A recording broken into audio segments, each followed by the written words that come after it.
السلام عليكم ورحمة الله وبركاته. أهلا بكم في حلقة جديدة. النهاردة إن شاء الله بنستكمل جرامر المستوى الأول. النهاردة هنتعرف دي نيجاتسيون اللي هو النفي. تمام. عندي هنا أداتين أقدر أنفي بيهم نشت وده كاين. يعني الأداة نشت أو كاين. نشت ليها كذا حالة تنفي أكتر من حاجة، ولكن كاين بتنفي حاجة واحدة، وده اللي هنتعرف عليه النهاردة إن شاء الله في خلال المحاضرة. تعالوا نبتدي الأول مع نشت. نشت أقدر أنفي بيها أفعال، أقدر أنفي بيها اسماء مع ارتكل اللي هي بتاخد ارتكل، واقدر انفي بيها ظرف، واقدر انفي بيها مكان، واقدر انفي بيها زمن، واقدر انفي بيها ظرف وصفة. تمام. طيب تعالوا نشوف اول حاجة نوع eins verben، ازاي ان انا انفي فعل. خلي بالك ان انا عندي ثلاث حاجات. اول حاجه نشت steht nach dem Verb in einfachen Sätze، بقول لك ان نشت بتكون موجوده او بتقع بعد الفعل في الايه الجمل البسيطه. تعالوا نشوف مثال كده. ich bleibe nicht hier. ich bleibe nicht hier، انا مش هبقى هنا، مش هقعد هنا يعني. فهنا نشت جت بعد الفعل، ودي جمله بسيطه خالص، سيمبل خالص. تمام. طيب تاني حاجه نشت steht vor dem Vollverb am Satzende. نشت بتقع قبل الفعل الأساسي في آخر الجملة. اللي هو ازاي يعني؟ الفعل الجملة اللي معايا لو فيها مضارع فيرب، أو جملة مثلا في زمن الماضي البيرفكت مثلا، فهتيجي في الآخر قبل الفعل الأساسي. طب تعالوا نشوف المثال كده. Ich möchte die Hausaufgabe nicht machen. أنا مش عايز أعمل الواجب. فهنا نشت جت فين؟ جت قبل الفعل الأساسي اللي هو الفول فيرب اللي هو ماخن، وما جاتش بعد فعل مشت. ركزوا في النقطة دي، مهمة جدا أوي. تالت حالة vor der Trimbarin vor Silbe am Satzende. إن لو معايا فعل ترمباغ فهي هتيجي قبل المقطع في آخر الجملة. Der Zug kommt pünktlich nicht an. بقول لك القطر مش هيوصل بالظبط، لو في ميعاده يعني بالظبط. تمام كده. طيب تاني حاجة في النفي مع nicht Nomen mit einem bestimmten Artikel oder Possessivpronomen. البشتمت ارتكل اللي هو الارتكلات العادية اللي احنا عارفينها، اللي هو der den das دي der بحالاتها طبعا، إذا كان أكوزاتيف أو نوميناتيف أو داتيف. بوزيتيف برونومين اللي هو زي ماين وساين أونزا أويا وهكذا. طيب أول حاجة nicht steht vor dem bestimmten Artikel. bestimmten Artikel اللي هو زي ما قلنا. تعالوا نشوف أول مثال نشوفها كده. Ich mag nicht das Gemüse. أنا مش بحب الخضروات. تمام. فهي جت فين هنا؟ قبل الارتكل اللي هو البشتمت ارتكل. تمام. وبرضه هتبقى فوا دي بوزيتيف ارتكل برضه. تمام. اللي هو das ist nicht unser Lehrer. ده مش الايه المعلم بتاعنا او معلمنا يعني. تمام. فهنا جت برضه قبل البوزيتيف ارتكل. تمام.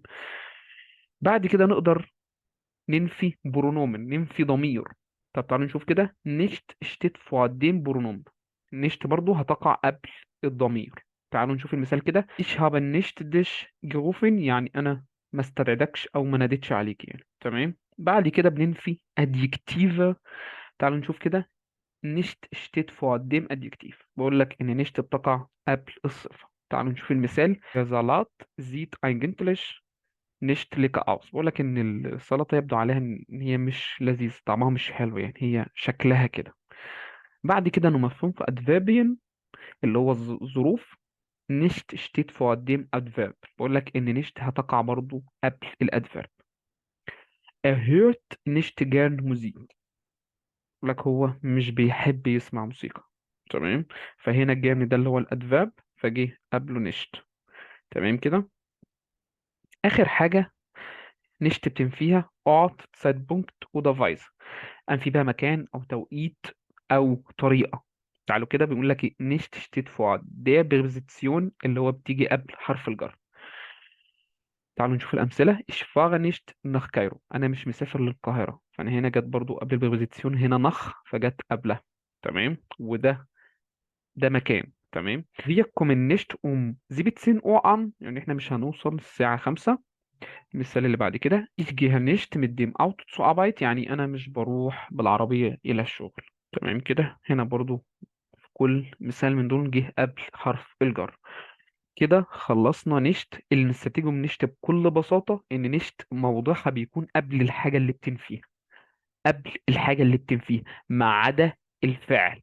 ليه حالة واحدة بتيجي بعد الفعل، لما تكون جملة بسيطة. ولكن لو جملة فيها مضارع فيرب مثلا، أو في زمن الماضي، فمعاها هيلفز فيرب اللي هو فعل مساعد، فهتيجي قبل الفعل الأساسي في الآخر. ولو فعل ترنباغ فهي هتيجي قبل المقطع في آخر الفعل. دي نشت بكل بساطة. تعالوا نخش على كاين. وكاين بتنفي اسم غير اللي هو غير معرف، يعني من غير ارتكل. تمام كده. تعالوا نشوف الأول كده كاين في حالتها نوميناتيف أكوزاتيف داتيف. بالنسبة للمسكولين في حالة النوميناتيف كاين اكوزاتيف كاينن داتيف كاينم. ان يضغال في حالة النوميناتيف كاين اكوزاتيف كاين داتيف كاينم. فيمينين في حالة النوميناتيف كاينة اكوزاتيف كاينة داتيف كاينا. بلغال نوميناتيف كاينة اكوزاتيف كاينة داتيف كاينن. تمام كده يا شباب. طيب، بعد كده تعالوا نشوف الأمثلة. احنا قلنا هننفي اسم غير معرف. تمام. الأمثلة: ist das ein Apfel؟ دي تفاحة. nein das ist kein Apfel، دي مش تفاحة. wir haben kein Geld، احنا ما معناش فلوس. er hat keine Kinder، هو ما عندوش أطفال. er möchte keinen Kuchen essen، هو مش عايز ياكل تورتة أو كيكة. ich habe keine Zeit، يعني أنا ما عنديش وقت. er trinkt keinen Alkohol، هو مش بيشرب كحول، هي خمرة يعني. du sollst keine Steine werfen، انت مش يعني ينبغي عليك ان انت ما ترميش احجار، اللي هي الحجر الصغير ده بنسميها شتاينة. تمام يا شباب. اتمنى تكونوا استفدتم من محاضرة النهاردة. ان شاء الله اشوفكم في حلقة جديدة ان شاء الله على خير. ولو حد عنده اي استفسار يقدر يكتب لي في الكومنتات، واشوفكم في حلقة جديدة. والسلام عليكم ورحمة الله وبركاته.